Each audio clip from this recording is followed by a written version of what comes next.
there is this idea of the triad of impairments, and this is created by a psychologist called Lorna Wing, and they haven't.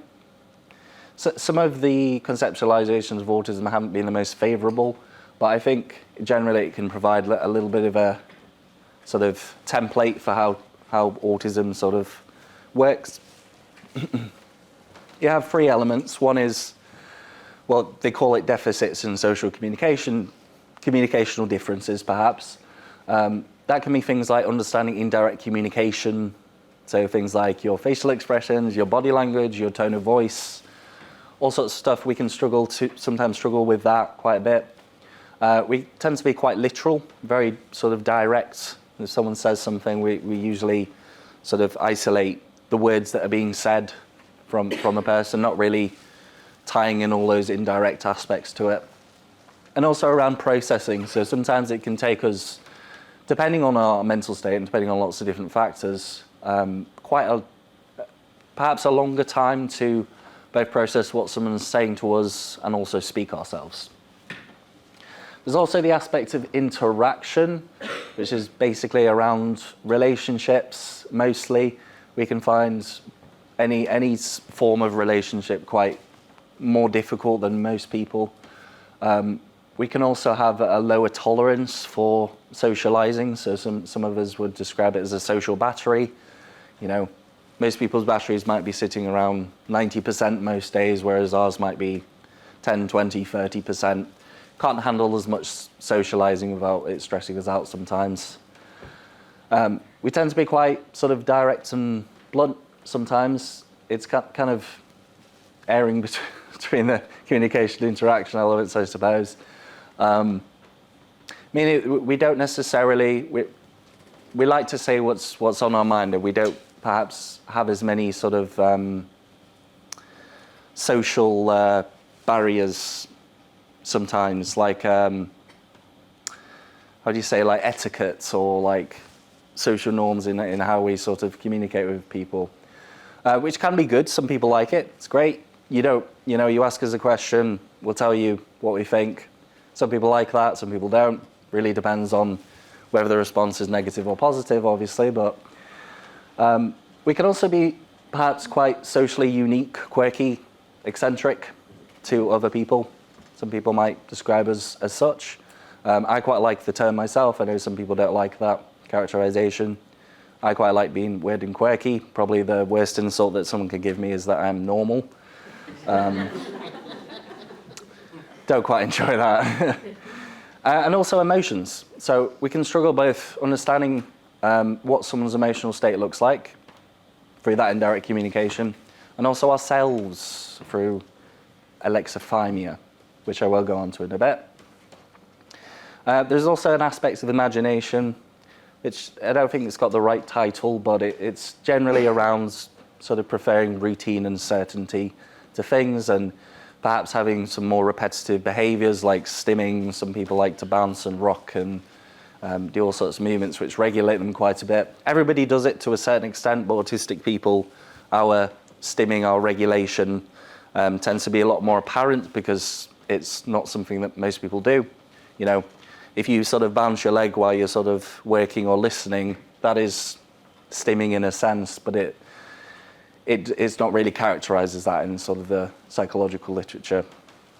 And also of course, the sensory aspects. So the way that we process our sensory environment can vary from most people who aren't autistic. Some things hypersensitive, some things hyposensitive. Generally, there are some trends. Light, noise tend to be hypersensitive for a lot of people, but it can vary a lot person to person too. And again, yes, complex and varies, and I'm not really sure how much to go in detail, but I will sort of give a brief overview of these things, and if you are interested in learning more about them, just tell me. That seems to be my alarm. I was wondering if that was coming through my headphones or. Yeah. Thanks for telling me. It's time to wake up. So as I said, alexithymia. Basically, most people perhaps will be able to tell when they are 40% anxious, perhaps. Be able to stop themselves, go, hey, feeling a bit anxious, need to take a break. For us, that ceiling can be a little bit higher, around 70, 80, 90%, meaning that it can be quite hard sometimes to know that we are stressed, that we are feeling an emotion unless it's very, very strong. Can be a big issue when it comes to therapy and also self-advocacy in stressful situations, as you can imagine. We're also more monotropic in our focus styles. So, meaning that we get very, very drawn into something that we are doing, as opposed to most people who are polytropic. They would be able to sort of switch attention a lot more easier, but perhaps not achieve sort of a greater degree of focus as monotropic minds might have. It's quite an interesting concept because it's actually created by, I think, in collaboration with a few autistic researchers, like autistic people themselves who are researchers. And it generally is, it's a good thing because it sort of highlights some of the inherent difficulties of sort of breaking us out of this focus style and putting that responsibility more on the people around us to not, to sort of respect the way that we work and the way that we think and how we focus. There's also aspects of interoception, the ability to tell if you are hungry, thirsty, any sort of bodily needs. It can be a little bit dulled for us, meaning, can sort of interplay with like EDs sometimes. Some people have ARFID, avoidant restrictive food intake disorder, meaning that they struggle with eating certain types of foods. So they have a very restrictive diet, tends to happen a lot more in childhood. Autistic adults generally have these safe foods that they can eat, which tend to be quite bland, tend to be things that they can eat most of the time that don't cause them much distress to eat. And we also tend to have a lot of GI-related issues as well. Don't know why, just seems that we do from the research. We also have special interests, and they're a little bit different to interests, and the reason why they're characterized as such is because they tend to be very, very intense, meaning that some people can have interests in perhaps playing basketball.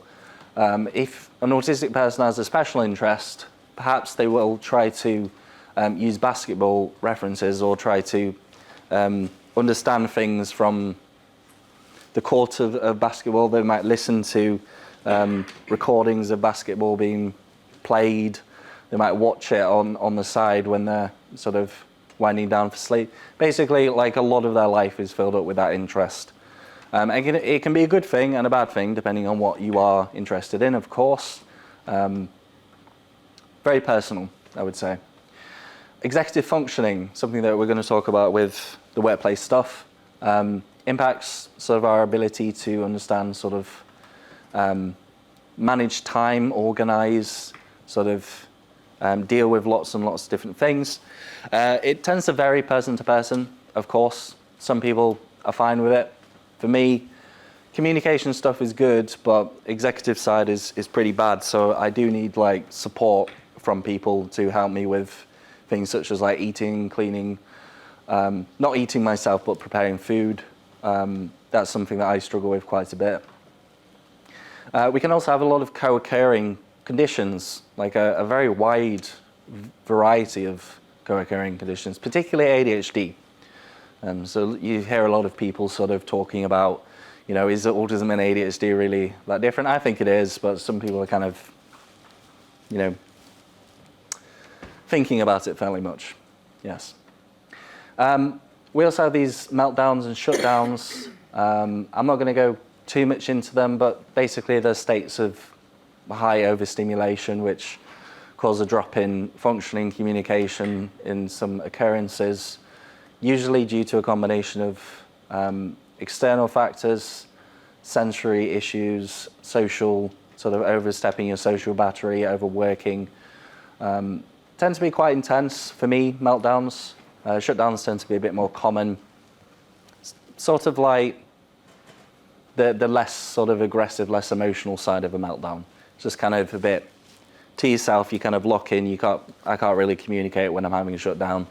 But it's generally okay if I just have some time to myself.